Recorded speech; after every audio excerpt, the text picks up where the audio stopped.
नमस्कार दोस्तों, स्वागत है आपका तुम्हारे और हमारे YouTube चैनल में। आज हम पढ़ेंगे कक्षा 12 का भूगोल विषय के पहले चैप्टर में मानव भूगोल का अर्थ एवं परिभाषा। सबसे पहले हम जानेंगे कि भूगोल जो है, भूगोल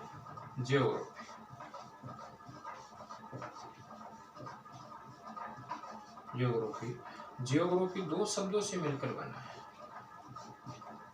जियो प्लस ग्राफी,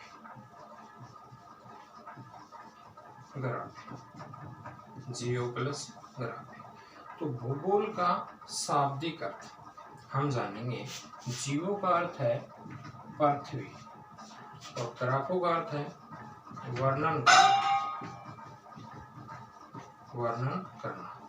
तो दोस्तों, भूगोल का शाब्दिक अर्थ हुआ पृथ्वी का वर्णन करना। अब हम आगे जानेंगे कि भूगोल की मुख्य रूप से दो शाखाएं होती हैं। भूगोल की मुख्य रूप से दो शाखाएं होती हैं। एक नंबर भौतिक भूगोल,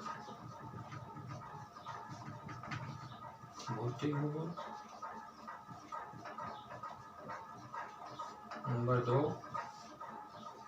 मानव भूगोल।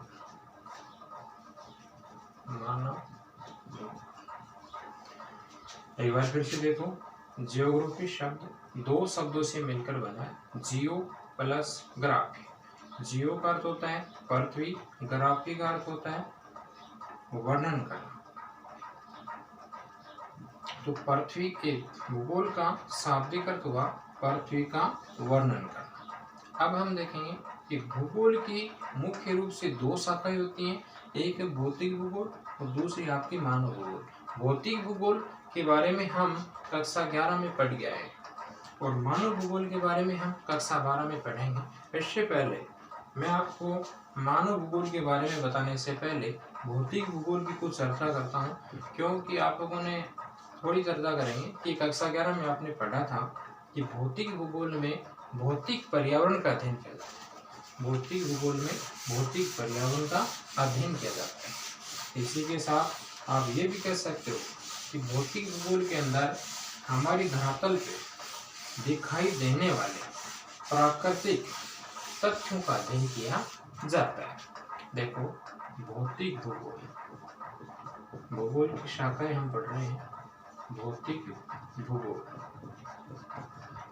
भूगोल में हम भौतिक पर्यावरण का अध्ययन। भौतिक भूगोल में हम भौतिक पर्यावरण का अध्ययन करेंगे।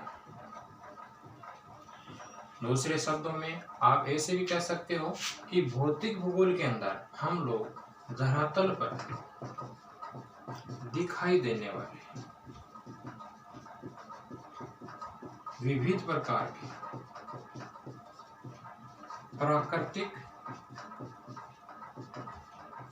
तथ्यों का अध्ययन करता है।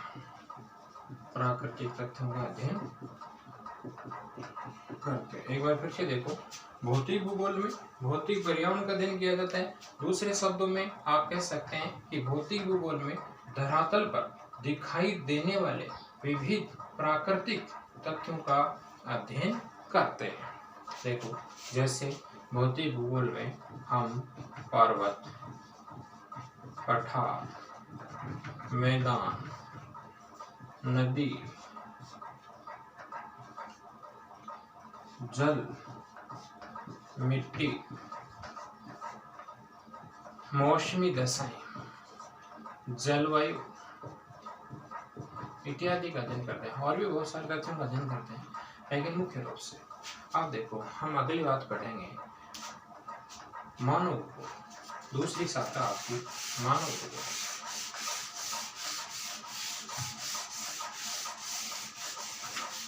अब यहाँ से आप लोगों को सही ढंग से समझना है, क्योंकि कक्षा 12 में हम लोग मानव भूगोल के बारे में पढ़ेंगे।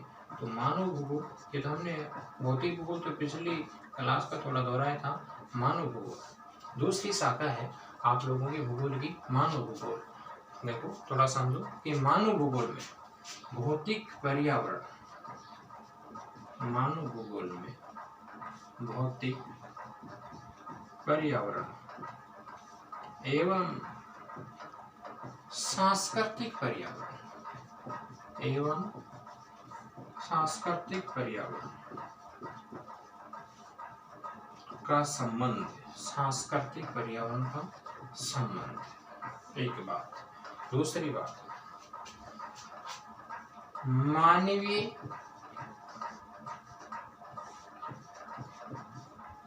परिघटनाओं, मानवीय परिघटनाओं एवं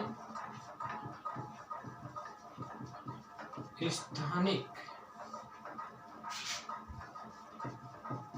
प्रतिरूपों का अध्ययन भी मानव भूगोल में किया जाता है। मानव भूगोल में किया जाता है।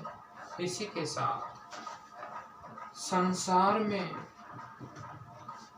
या संसार के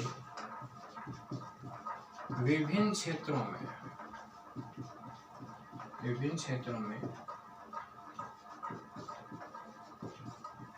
विभिन्न प्रकार के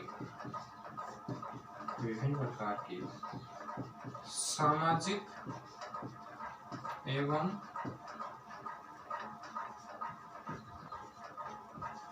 आर्थिक विभिन्नताओं का अध्ययन किया जाता है। आर्थिक विभिन्नताओं का अध्ययन किया जाता है। अब देखो मानव भूगोल में भौतिक पर्यावरण एवं सांस्कृतिक पर्यावरण। तो भौतिक पर्यावरण में आप लोगों ने क्या क्या पढ़ा था उसका, एवं सांस्कृतिक पर्यावरण। एक आप लोगों का पर्यावरण होता है, हमें प्रकृति द्वारा प्रदत्त पर्यावरण होता है आपका भौतिक पर्यावरण। दूसरा सांस्कृतिक पर्यावरण, मानव द्वारा निर्मित पर्यावरण।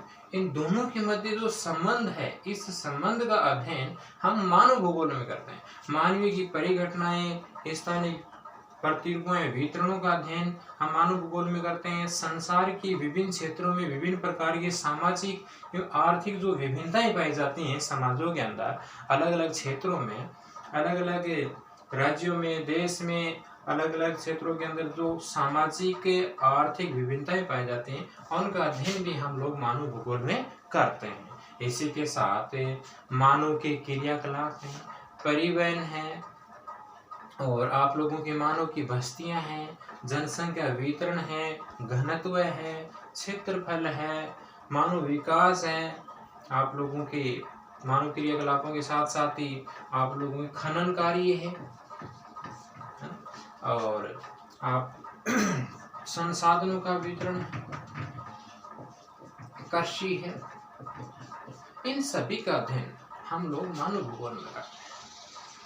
ये तो था आपका मानव भूगोल का अर्थ। अब हम पढ़ेंगे मानव भूगोल की परिभाषा।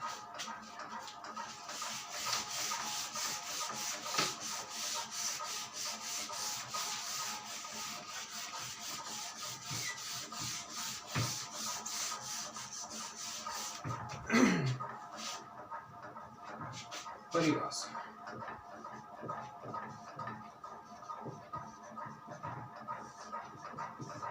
देखो, परिभाषा में सबसे पहले नाम आता है रेडजेल का।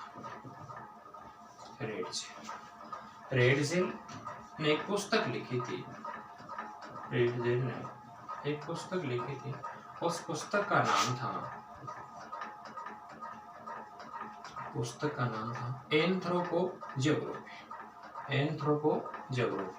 एंथ्रोपोज्योग्राफी में उसने मानव भूगोल की परिभाषा दी थी। एंथ्रोपोज्योग्राफी में उसने क्या दी थी? मानव भूगोल की परिभाषा। देखो क्या परिभाषा देता है।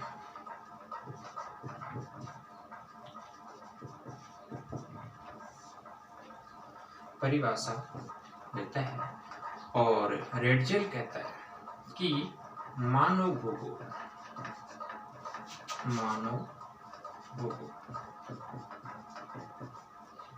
में मानव समागम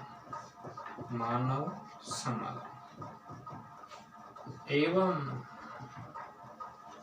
धरातल के मध्य संबंधों का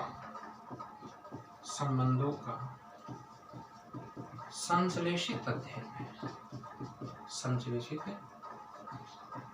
अध्ययन है। रेडजेल ने कौन सी पुस्तक लिखी थी? एंथ्रोपोजियोग्राफी। लिख देता हूं मैं, एंथ्रोपोजियोग्राफी।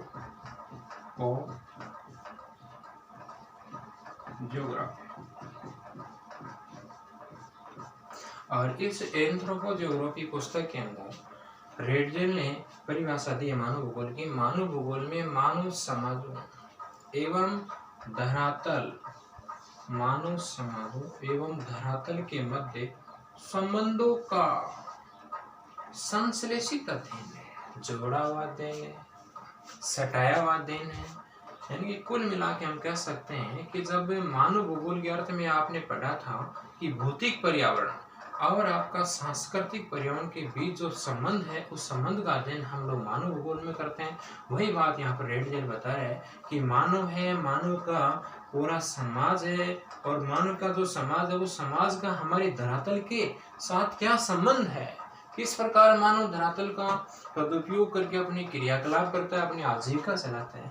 उन्हें मानव समाज और धरातल दोनों के मध्य जो संबंध है, उस संबंधों का अध्ययन हम लोग मानव भूगोल में करते हैं। तो थोड़ा ध्यान रखिए कि रेडजेल ने पुस्तक लिखी थी एंथ्रोपोजियोग्राफी। उस एंथ्रोपोजियोग्राफी में मानव भूगोल की परिभाषा दी है कि मानव भूगोल में मानव समाजों धरातल के मध्य संबंधों का संश्लेषित अध्ययन है। इसे रेडजेल को आधुनिक मानव भूगोल का जनक भी माना जाता है। ये थोड़ा याद रखना, आधुनिक मानव भूगोल का जनक माना जाता है। बार बार पूछा जाता है कि रेडजेल की पुस्तक का क्या नाम है, आधुनिक मानव भूगोल का जनक कौन है।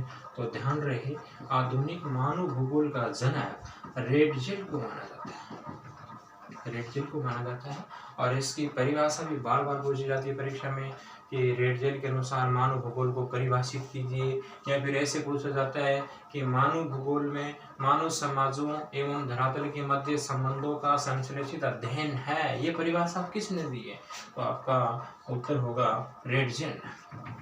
अगली परिभाषा हम पढ़ेंगे।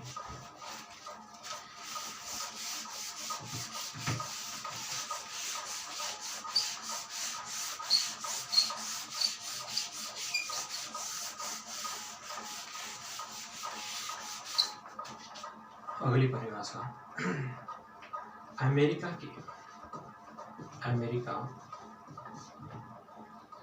की भूगोलवेत्ता रेडजेल की शिष्या कुमारी एलन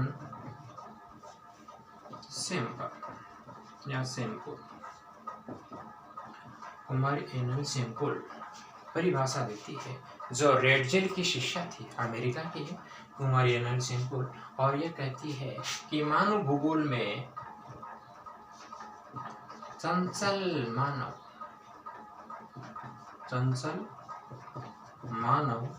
एवं अस्थिर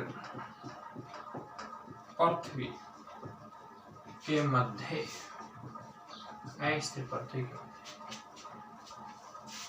पारस्परिक परिवर्तनशील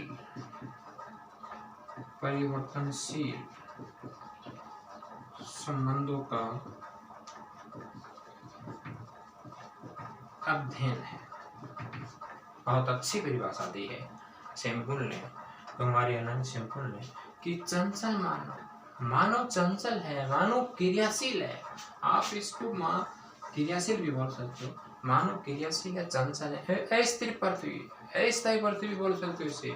अस्थिर पृथ्वी, अस्थायी पृथ्वी के मध्य पारस्परिक परिवर्तनशील संबंधों का अध्ययन है। पारस्परिक परिवर्तनशील संबंधों का क्या है, अध्ययन है। ये परिभाषा हमारे को हमारी सैनफुल ने दी है। इसमें वो बताइए कि क्रियाशील मानव है, हमारी अस्थिर पृथ्वी है, इन दोनों के मध्य जो पारस्परिक परिवर्तनशील, जरूरी नहीं है कि आज का मानव हमारी पृथ्वी के साथ है, आज के मानव का कैसा संबंध है, आने वाले 5 साल 10 साल बाद में ऐसा ही संबंध रहे, वो जरूरी नहीं। हमेशा उसका जो संबंध है वो हमारी पृथ्वी के साथ या हमारी प्रकृति के साथ, धरातल के साथ हमेशा परिवर्तनशील रहता है। तो उन परिवर्तनशील संबंधों का अध्ययन हम मानव भूगोल में करते हैं। अगली परिभाषा हम पढ़ेंगे।